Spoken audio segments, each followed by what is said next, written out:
Tell y'all what, this was definitely the eye getter, as you can see. Mark Millar did an awesome job with this series. This is Edmond Crane. The name says it all, even from a young age. He was a prodigy. We see him coming up of age, from playing older with the kids in polo. Outdid him, of course, because he was so talented, so advanced. You know, winning stuff, just doing his thing. They didn't like it, of course. You know, you always got haters, so they jump him. So he's at home with his friend Jasper. Jasper see him watching TV, just watching Bruce Lee, watching Jean-Claude Van Damme and some other martial artists, great ones. Jasper's like, why are you watching this? Edison is like, I'm finna get my revenge. He memorized all their moves. That's what is special about him. He can memorize and have everything learned faster than anybody on earth. Monday comes around, no talking, straight to the point. Beats them boys now. Prodigy. Yes, the name says it all. This happened in 93. We do like a time skip. Now he's up in age. At the World Chess Championship, playing multiple people in chess. Multiple people. Playing one person is hard enough at times because how it's a fun game, but it's difficult playing multiple. While he's doing it, he gets a video call in from these scientists.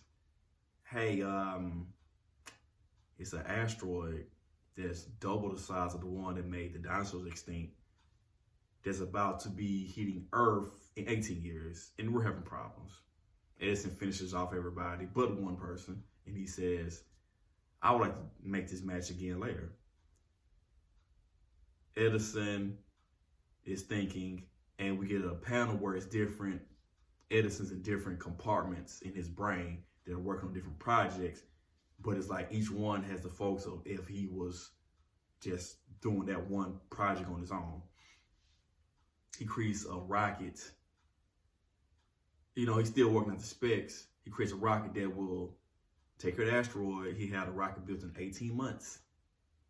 And in 12.3 years, it will hit the asteroid, will set to hit the asteroid and take care of that. And he's super rich. And he tells them, as they think about how much it will cost, he's like, this on me. Don't worry about it. Has some evil Knievel in him. Does a stunt, some kids, he love the kids, that they want him to do. Come up, draw a motorcycle on this ramp. That's on fire. Jump through the hoop that's on fire as well. Cross this canyon, land in this pool of water. It's nothing. Regular thing. He gets out.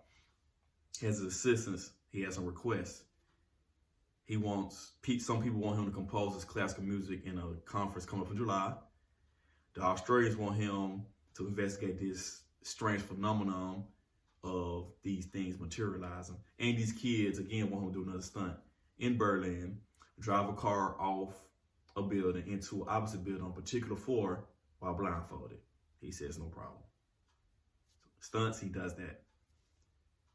Goes to investigate what's going on with the materialization.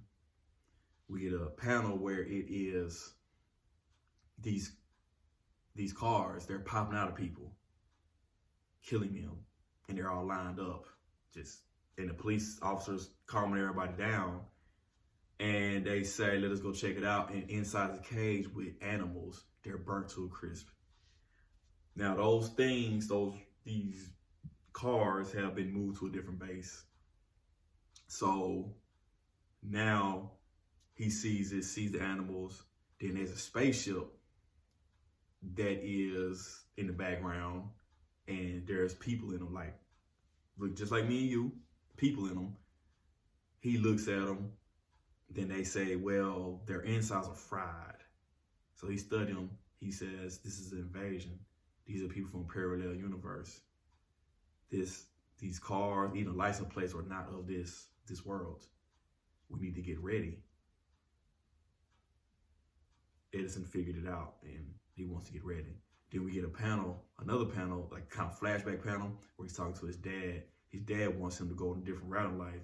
But Edison is curious. He's always curious about stuff, and he wants to figure out stuff. His dad, upset, throws him a silver dollar, says, "This is your inheritance."